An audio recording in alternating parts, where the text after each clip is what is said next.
Baik, Assalamualaikum warahmatullahi wabarakatuh. Perkenalkan, nama saya Nur Sapika dengan NIM 2403010014. Nah, kali ini saya akan mempresentasikan hasil analisis wacana kritis pada teks media online dari sumber suara.com dengan judul Surat Cinta Siswi SD di Nias Utara untuk Prabowo, bisa menabung berkat MBG.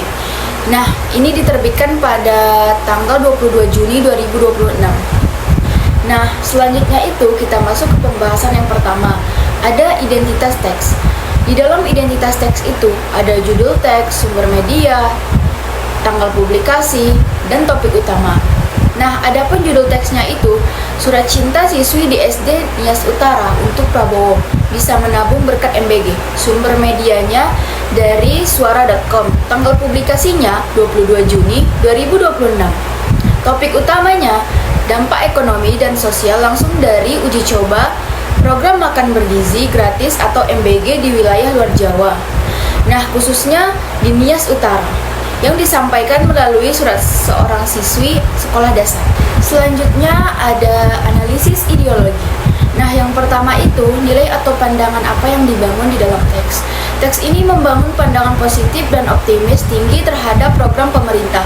Kebijakan makanan bergizi gratis dibingkai bukan hanya sebagai pemenuh nutrisi, melainkan sebagai solusi ekonomi real yang meringankan beban orang tua di 3T, di daerah 3T, tertinggal, terdepan, dan terluar. Yang kedua itu ada pilihan kata atau diksi.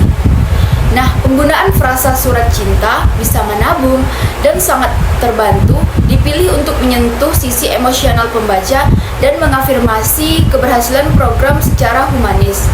Selanjutnya ada asumsi atau prasangka. Nah, teks ini mengasumsi bahwa suara satu siswi SD ini mewakilkan keberhasilan menyeluruh dan implementasi program MBG di seluruh wilayah pelosok tanpa menampilkan kendala logistik yang mungkin terjadi. Nah, ada juga analisis relasi kekuasaan. Yang pertama itu ada aktor yang paling dominan. Nah, di sini itu aktor yang paling dominan adalah otoritas tertinggi atau pemerintah. Presiden Prabowo Subianto sebagai tokoh yang dituju dan diberi apresiasi. Yang kedua itu ada siapa yang diberi ruang bicara. Nah, yang diberi ruang bicara itu adalah siswi SD atau sebagai simbol masyarakat penerima manfaat dan pihak sekolah atau daerah yang mendukung jalannya program ini.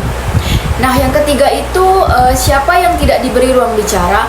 Yang tidak diberi ruang bicara yaitu pengamat kebijakan publik, kritikus anggaran, atau masyarakat lokal yang mungkin belum menerima dampak serupa secara merata.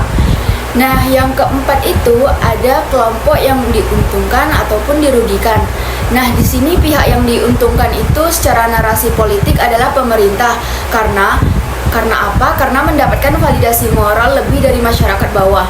Secara real, anak-anak di Nias Utara juga diuntungkan karena makanan bergizi mereka terpenuhi dan bisa menabung.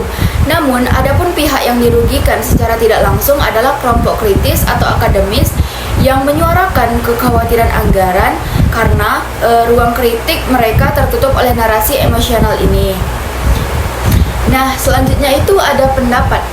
Nah, yang pertama itu, apakah teks tersebut objektif?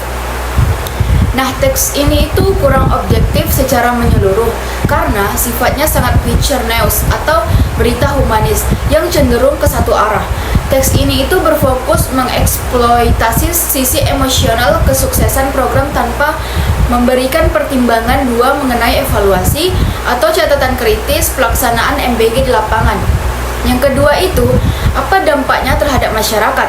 Nah, dampaknya itu membangun sentimen positif, meningkatkan kepercayaan publik kepada pemerintah, dan memberikan harapan bagi daerah lain yang belum tersentuh program secara merata. Nah, selanjutnya itu bagaimana seharusnya media menyajikan isu tersebut. Media harus tetap mempertahankan cerita humanis seperti ini karena penting sebagai bukti dampak lapangan. Namun, wajib menambahkan data pendukung seperti seberapa merata distribusi di Nias Utara. Nah, apakah gizi yang disajikan sudah standar atau serta bagaimana transparansi anggarannya? Nah, yang terakhir itu ada simpulan. Sebagai simpulan dari analisis wacana kritis ini, teks berita suara.com mengenai surat siswi SD di Nias Utara cenderung kurang objektif karena dikemas secara satu arah demi membangun seniman positif pemerintah. Dampaknya bagi masyarakat memang memberikan harapan dan rasa percaya pada program negara ini. Namun di sisi lain, membungkam suara-suara kritis mempertimbangkan keberlanjutan anggaran. Saran saya, media digital kedepannya harus lebih berimbang dalam menyajikan isu kebijakan publik, yaitu dengan menyertakan data investigatif di lapangan, bukan sekedar mengeksploitasi sisi emosional masyarakat. Nah, itu saja materi yang dapat saya paparkan dalam video ini. Apabila ada kekurangan, saya mohon maaf. Saya akhiri dengan Assalamualaikum warahmatullahi wabarakatuh.